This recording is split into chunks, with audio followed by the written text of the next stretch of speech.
कौन कौन सी ऐसी डेवलपमेंट हुई है जिसके बारे में सोचा भी नहीं जा सकता था।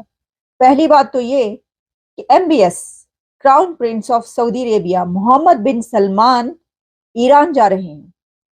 Can you imagine? मुखबर ने अभी टेलीफोन किया है मोहम्मद बिन सलमान को और उन्होंने इनविटेशन दी है कि आप ईरान का विज़िट करें। मोहम्मद मुखबर जो ईरान के इंटरिम प्रेसिडेंट बने हैं रईसी के बाद, एजुकेशन कमीशन का बजट कम कर दिया। सूबाई जामियात HEC की फंडिंग से महरूम हो गई। अब फंडिंग सिर्फ विफाकी जामियात तक महदूद हो गई। मोहम्मद बिन सलमान ईरान का विजिट करने लगे हैं। ये सऊदी अरेबिया की तरफ से स्टेटमेंट आई है। ये कोई छोटी बात नहीं है। इसकी वजह यह है कि डेकेड्स में ये पहला विजिट होगा सऊदी अरेबिया की तरफ से ईरान का।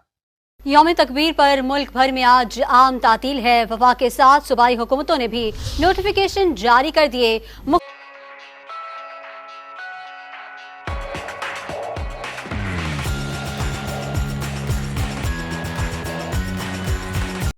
और रॉयल फैमिली का कोई बंदा कितने अरसे के बाद ईरान जाएगा, ये आप सोचिए जरा। और बहुत ही खराब ताल्लुकात, रिलेशंस, जो कुछ चलता रहा, हालात वाकयात, ये तो बिल्कुल सोचा नहीं जा सकता था कि सऊदी अरेबिया और ईरान के जो टर्म्स एंड कंडीशंस है वो इस हद तक नॉर्मलाइजेशन की तरफ जा रहे हैं कि crown Prince MBS Mohammad bin Salman Iran जाएंगे। तो मोहम्मद बिन सलमान पाकिस्तान नहीं जा रहे, ईरान जा रहे हैं।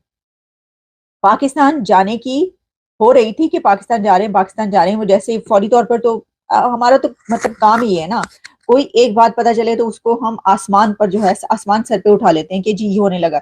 वो भाई पहले होने तो दो, कंफर्म तो होने दो। तो कोई कंफर्मेशन अपनी तरफ से ही करके ना वो कर देते हैं, पहले दूसरी तरफ से भी कंफर्मेशन आने दें। ऐसा नहीं है कि उन्होंने वादा करके उसको निगेट किया हो या ना आए हो, ऐसा नहीं है। उनकी तरफ से अभी कंफर्मेशन थी ही नहीं होगी तभी उन्होंने किया ना, वरना कोई इस तरह नहीं करता कहे हाँ मैं आ रहा हूं और फिर ना आए। तो हुआ ये कि मोहम्मद बिन सलमान पाकिस्तान आने के बजाय ईरान जा रहे हैं। पाकिस्तान तो पता नहीं कब जाएंगे, वो कह रहे थे कि नहीं जाएंगे, उनको हो रही है कोशिश ओके, लेकिन अभी तो ईरान की ये खबर आ गई है। अब जैसा मैंने आपको कहा कि ये जो डॉक्टर जयशंकर ने बात की कि ये जियो पॉलिटिक्स का तूफान आ रहा है, इस तरीके से ये तख्त और तख्ता पलटेगा और इतने चेंजेस आएंगी, तो आप देख लीजिए, मैंने आपको बताया कि अब खबर ये है कि एमबीएस ईरान जा रहे, और एमबीएस ऐसे वक्त में ईरान जा रहे हैं कि जब यूएस और सऊदी अरेबिया की डिफेंस डील चल रही है। एक बहुत बड़ी डिफेंस डील सऊदी अरेबिया और यूनाइटेड स्टेट्स के बीच चल रही है, और वो जो वेपन्स या जो हथियार या जो डिफेंस मटेरियल यूनाइटेड स्टेट्स ने अब सऊदी अरेबिया को देना था, क्या वो पलट गया? अब वो नहीं दिया जाएगा? क्या वो deal, defence deal Saudi Arabia और यूनाइटेड स्टेट्स के बीच कैंसिल हो जाएगी? क्योंकि यूएस तो कभी पसंद नहीं करेगा, कभी भी पसंद नहीं करेगा कि एमबीएस मोहम्मद बिन सलमान जो हैं वो उधर जा रहे हैं ईरान। और रईसी के बाद, रईसी के चॉपर क्रैश के बाद ये एक बिग मूव है सऊदी अरेबिया की तरफ से कि उसने ये कहा कि वो उधर जा रहा है। अच्छा, अब सिर्फ यही नहीं, बल्कि इसी के साथ एक बड़ी डेवलपमेंट ये हुई कि टर्की के तैयब एर्दोगान ने स्टेट ऑफ वॉर डिक्लेयर कर दी है।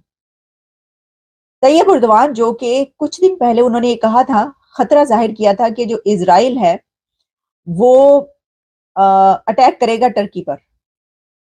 और वैसे तो इस वक्त इजराइल और हमास के बीच जो चल रही है सिचुएशन, वो ये हुआ है कि दोनों तरफ से बड़ी सख्त हमले हो रहे हैं एक दूसरे के ऊपर, बहुत ज्यादा। अभी की मैं देख रही थी लेटेस्ट डेवलपमेंट्स, बहुत ज्यादा सख्त जो है वो दोनों तरफ से हमले एक दूसरे के ऊपर हुए हैं। पहले उस तरफ से हुआ, उसके बाद इजराइल की तरफ से बमबारी हो रही है वहां पर। तो ये सिचुएशन चल रही है, लेकिन हम बात कर रहे हैं कि दूसरी जो बड़ी डेवलपमेंट है वो ये है कि टर्की ने ये कहा, तैयब एर्दोगान ने स्टेट ऑफ वॉर डिक्लेयर कर दी। तो देखिए, जो स्टेट ऑफ वॉर डिक्लेयर करना है वो उन्होंने ये इसलिए किया कि उनको खतरा ये है कि इजराइल उनके ऊपर हमला कर देगा। तो जब आप हमास का इस तरीके से फरीक बनेंगे, आप साइड लेंगे, तो ये तो खतरा रहेगा आपको। वो अब डिप्लोमेटिक राब्ते बहाल कर रहे हैं बाकी ममालिक से, और जो पहली कॉल्स की हैं उसमें उन्होंने एमबीएस से रब्ता किया है। और मोहम्मद मुखबर ने यह ख्वाहिश जाहिर की है कि बहुत सी चीज़ें जो पेंडिंग है ईरान और सऊदी अरेबिया के दरमियान, उनको कंप्लीट किया जाए। हमने देखा था कि ये नॉर्मलाइजेशन डिस्कशंस का आगाज़ हुआ बीजिंग में सऊदी और ईरानियन फॉरेन मिनिस्टर्स के दरमियान। उसके बाद दोनों मुल्कों के सफारत खाने खुले एक दूसरे के मुल्कों में। फिर दोनों ममालिक ने अपने अपने एम्बेसडर्स तैनात किए और बात थोड़ी सी आगे चली। लेकिन मिडल ईस्ट में 7 अक्टूबर के बाद जो नया क्राइसिस खड़ा हुआ है उसने इन दोनों ममालिक के दरमियान इक्वेशन को काफ़ी उलझा कर रख दिया है। मोहम्मद बिन सलमान ने मोहम्मद मुखबिर से जो बातचीत की है उसमें उनका क्या ख्याल है दोनों ममालिक के दरमियान रिलेशन के हवाले से। मोहम्मद बिन सलमान ये समझते हैं कि दोनों मुल्कों के दरमियान जो ताल्लुकात हैं वो खित्ते के लिए बहुत ज़रूरी हैं और इस्लामी दुनिया के लिए भी इन दोनों का इत्तेहाद बहुत ज़रूरी है। दोनों लीडर्स ने बातचीत की रईसी के किरदार के हवाले से जो उन्होंने अपना पार्ट प्ले किया था सऊदी अरब और ईरान की नॉर्मलाइजेशन में। उनकी सदारत में ये सब कुछ शुरू हुआ था, तो कहीं ना कहीं उनको भी क्रेडिट जाता है। मोहम्मद मुखबिर ने MBS को बताने की कोशिश की कि हमारी गवर्नमेंट भी उसी तरह उन पॉजिटिव पॉलिसीज़ को लेकर चलने की कोशिश करेगी जिससे खित्ते में अमन आए और रीजन में जो हमसाया ममालिक हैं उनके साथ मिलकर चला जाए डिफरेंट कॉन्फ्लिक्ट्स के तनाजुर में। और इस हवाले से ईरानियन मीडिया की बात करें, इस फ़ोन कॉल के बाद वो बढ़ चढ़ कर लिख रहा है कि मोहम्मद बिन सलमान ने ईरानियन प्रेसिडेंट की दावत कबूल कर ली है कि वो ईरान का विज़िट करेंगे। ये इसलिए बहुत बड़ी खबर है कि पिछले 20 सालों में इस तरह की कोई इंगेजमेंट नहीं हुई दोनों ममालिक के दरमियान। 7 साल पहले तो इनके जो डिप्लोमेटिक रिलेशंस थे वो बहुत ज़्यादा डेंट पड़ गया था उनमें, लेकिन 20 सालों से कोई बड़ा इनका जो ऑफिशियल है उसने विज़िट नहीं किया एक दूसरे के कंट्री का। तो ये अब बहुत ज़रूरी है और ईरान भी इस वक्त बहुत कोशिशें कर रहा है कि ये ऑप्टिक्स दिखाए वेस्टर्न वर्ल्ड को कि देखो आपका एक इम्पॉर्टेंट एलाय हमारे मुल्क में खड़ा हुआ है। और इसमें कुछ सऊदी अरब की भी ख्वाहिश है। सऊदी अरब भी तकरीबन इसी किस्म का पैगाम देना चाहता है वेस्टर्न वर्ल्ड को। अब वो दौर गए जब हम आपसे मुशावरत करके चीज़ों को आगे लेकर चलते थे, जब हम आपसे पूछते थे कि ईरान से कैसे ताल्लुकात कायम रखने हैं, जब हम आपसे पूछते थे कि इराक़ से कैसे ताल्लुकात कायम रखने हैं, और जब हम आपसे मशवरा करते थे कि कितना तेल निकालना है और कितना नहीं। अब तो आपको पता है कि ऑयल सप्लाईज के हवाले से भी सऊदी अरब की जो क्लोज़र कोऑपरेशन है वो रूस के साथ है, जो कभी अमेरिका के साथ हुआ करती थी। और ओपेक प्लस में इन दोनों ममालिक ने अमेरिका को कई बार झंडी दिखाई है, सऊदी अरब और रूस ने, कि हम अपनी मर्ज़ी के मुताबिक ऑयल की सप्लाईज करेंगे। जो आप हमें डिक्टेशन देने की कोशिश करते हैं हम उस पर अमल नहीं करेंगे, हम अपनी मर्ज़ी से मार्केट के असूलों को देखते हुए ऑयल की सप्लाई करेंगे। 2022-23 का ट्रेंड देखें तो अमेरिका रशिया यूक्रेन जंग के तनाजुर में ज़्यादा ऑयल की सप्लाईज चाहता था। 3 बार MBS ने शटअप कॉल दी अमेरिका को कि हम ऑयल की सप्लाई ज़्यादा नहीं कर सकते, और ये MBS ने पुतिन के साथ मिलकर किया।